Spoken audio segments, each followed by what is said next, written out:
qaranlıq küçələrdən. Yox eşi yox, istəmirəm sənlə zorbalan gecələrdən. Yox qəti yox, istəmirəm keçim o qaranlıq küçələrdən. Keçim o qaranlıq küçələrdən. Gəl gözəlim, gəl görüşək, hara istəyirsən orada gedək. Bir mən olum, bir də sən ol, lap istəsən gizli görüşək. Unutma ki, nə istəsən, onu da edərəm sənin üçün. Tək sən gəl, gəl mənə gəl, mənə çox lazımsan ailə, mənə çox lazımsan.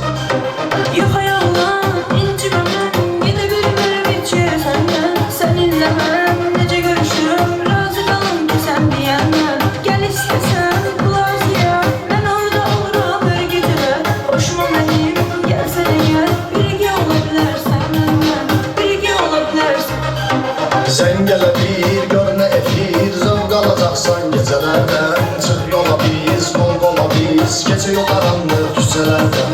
Yox eşi yox, istəmirəm sənlə zövq alım gecələrdən.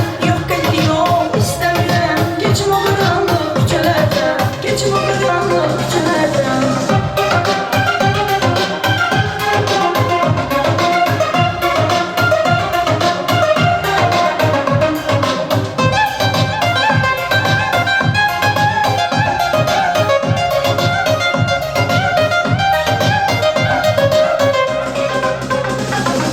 Sənə yaraşır naz eləmək, elə gəlir gedəmə naz edirsən. Arada olur kimsə tutub, pulumu soyursan, qaz edirsən.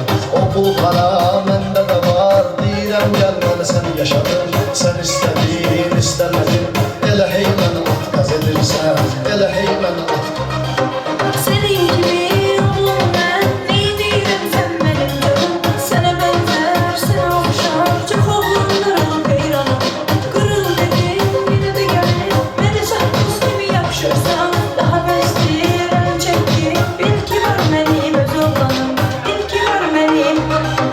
Sən gələ bir, gör nə efir, zövq alacaqsan gecələrdən. Çıx yola biz, qol qola biz, keçək o qaranlıq küçələrdən. Yox eşi yox, istəmirəm sənlə zövq alım gecələrdən. Yox qəti yox, istəmirəm keçim o qaranlıq küçələrdən. Keçim o qaranlıq küçələrdən.